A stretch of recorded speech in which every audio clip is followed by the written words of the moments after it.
UDFിന്റെ ഔദ്യോഗിക പ്രഖ്യാപനത്തിന് മുൻപ് ഒറ്റപ്പാലത്ത് PK ശശിക്കായി ഫ്ലെക്സ് ബോർഡുകൾ. ഒറ്റപ്പാലം ബ്ലോക്ക് കോൺഗ്രസ് ഓഫീസിൽ PK ശശിയുടെ ഫ്ലെക്സ് ബോർഡുകൾ എത്തി. UDF സ്വതന്ത്രൻ എന്നതിന് പകരം UDF സ്ഥാനാർത്ഥി എന്നാണ് ബോർഡിൽ എഴുതിയിരിക്കുന്നത്. കോൺഗ്രസിലെ ഒരു വിഭാഗത്തിന്റെ എതിർപ്പ് മറികടന്നാണ് CPM വിട്ട PK ശശിയെ സ്ഥാനാർത്ഥിയാക്കുന്നത്. അരുൺ ആലത്തൂർ ചേരുന്നുണ്ട് വിവരങ്ങളുമായി. അരുൺ, നിലവിൽ PK ശശിയെ സ്ഥാനാർത്ഥിയാക്കുന്നതിനെതിരെ കോൺഗ്രസിലെ ഒരു വിഭാഗം അതിശക്തമായ പ്രതിഷേധമുയർത്തുന്ന സാഹചര്യമുണ്ട്. മറ്റൊന്ന്, സ്വതന്ത്രനായി പോലുമല്ല, UDFിന്റെ സ്ഥാനാർത്ഥിയായാണ് PK ശശി മത്സരരംഗത്ത് ഉണ്ടാകാൻ പോകുന്നത്. എന്താണ് ലഭിക്കുന്ന വിവരങ്ങൾ? നീലിമ, UDFിന്റെ ഔദ്യോഗിക പ്രഖ്യാപനം അതിന് മുൻപ് തന്നെ PK ശശിക്കായിട്ട് ഒറ്റപ്പാലത്തെ വിവിധ ഇടങ്ങളിൽ ബോർഡുകൾ ഉയർന്നിരിക്കുകയാണ്.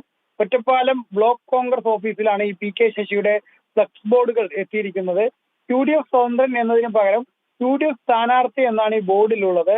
ഏതായാലും ഷൊർണൂർ സീറ്റ് എന്നും സൂചനകളുണ്ടായിരുന്നു. അതായത് ശശിയെ ഒന്നുകിൽ ഒറ്റപ്പാലം അല്ലെങ്കിൽ ഷൊർണൂർ എന്ന തരത്തിലായിരുന്നു പറഞ്ഞിരുന്നത്.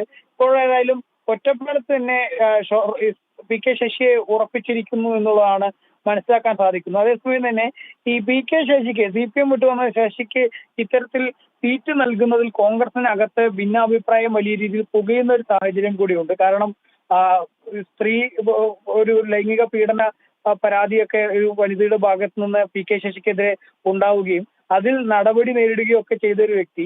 അതേസമയം രാഹുൽ മാങ്കൂട്ടത്തിലിനെ പുറത്താക്കിയ പാർട്ടി ഇപ്പുറത്ത് PK ശശിയെ ചേർത്ത് പിടിക്കുന്നു എന്നുള്ളത് അതൊരു വൈരുദ്ധ്യമാണ് എന്നും, അതുപോലെ തന്നെ അത്തരത്തിലൊരു സമീപനം അത് അംഗീകരിക്കാനാവില്ല. ഇതുപോലൊരു വ്യക്തിക്ക്, CPM നേതാവായിരുന്ന ഒരു വ്യക്തിക്ക് വേണ്ടി വോട്ട് തേടി ഓരോ ആളുകളെ സമീപിക്കുക എന്നുള്ളത് മാനസികമായിട്ട് ബുദ്ധിമുട്ട് സൃഷ്ടിക്കുന്നതാണെന്നൊക്കെ പ്രധാനപ്പെട്ട കോൺഗ്രസിന്റെ നേതാക്കൾ തന്നെ തുറന്ന് പറഞ്ഞിരുന്നു. മാത്രമല്ല, ചില കോൺഗ്രസ് നേതാക്കൾ ശശിയെ സ്ഥാനാർത്ഥിയാക്കുകയാണെങ്കിൽ തങ്ങൾ സ്വന്തം നിലയ്ക്ക് മത്സര രംഗത്തേക്ക് ഇറങ്ങുമെന്ന് ഉൾപ്പെടെയുള്ള പ്രതികരണങ്ങളും ഒക്കെ നടത്തിയിരുന്നു.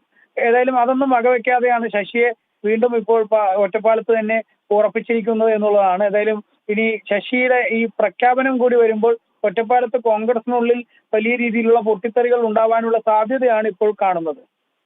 ഓക്കെ അരുൺ.